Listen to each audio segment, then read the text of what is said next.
دے سکتے ہیں، اس میں حرج نہیں، لیکن بس یہ شرط یاد رکھیے گا کہ سال کے شروع میں بھی نصاب ہونا چاہیے، یعنی کم از کم 52.5 تولہ چاندی کے برابر سامان ہو، اور سال کے اینڈ میں بھی نصاب کم از کم 52.5 تولہ چاندی ہو۔ شروع آخر میں نصاب کمپلیٹ ہوتا ہے تو درمیان میں جو آپ زکوٰۃ کی نیت سے دیتے ہیں، ایڈوانس دیتے ہیں، وہ زکوٰۃ شمار ہوتی ہے۔ اب فرض کر لیں میں بالکل شرعی فقیر ہوں، ہے ہی نہیں کچھ، میں سارا سال ایڈوانس زکوٰۃ دیتا رہا اور سال کے آخر میں میرے پاس بہت سارا مال آ گیا، تو یہ جو میں پہلے دی یہ زکوٰۃ نہیں ہوگی، کیونکہ شروع میں سال کمپلیٹ نہیں تھا۔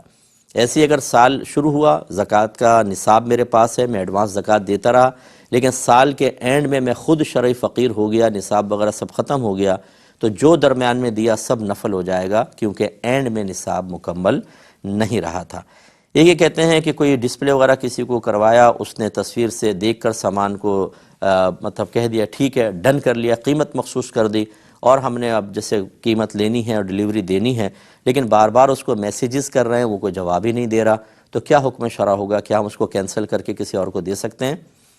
دیکھیں، اگر تو اس کا کوئی عرف رائج ہے آپ کی مارکیٹ میں یا آن لائن ٹریڈنگ کے اندر اس طرح کا کہ 3 دن انتظار کرتے ہیں، 1 ہفتہ یا 15 دن، اس ٹائم پیریڈ کو گزار لیا جائے اور اس میں کانٹیکٹ کی کوشش کریں، اگر وہ یس کرتا ہے، رجوع کرتا ہے تو ٹھیک، پھر اسی کو دیں گے، اور اگر اس مدت کے اندر نہیں کرتا تو بس پھر آپ اس کو بیچ سکتے ہیں، وہ گویا کہ اس نے رجوع ہی نہیں کیا تو کیا کر سکتے ہیں۔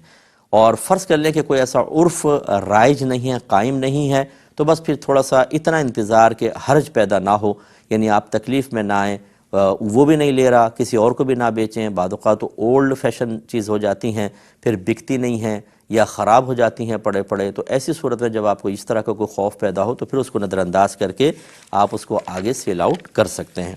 ایک بھائی نے پوچھا تھا کہ کیا والد کی قبر کو بوسہ دے سکتے ہیں؟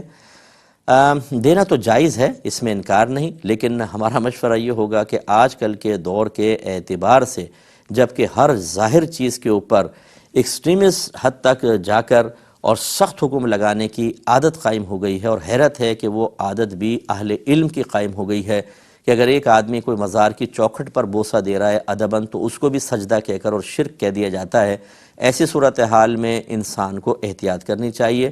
قبر کو بوسہ دینا کوئی کمال کی بات نہیں ہے، اصل میں گناہوں سے بچ کر اپنے والدین، مرحوم والدین کی اذیت کا سامان کرنے سے بچنا کمال ہے۔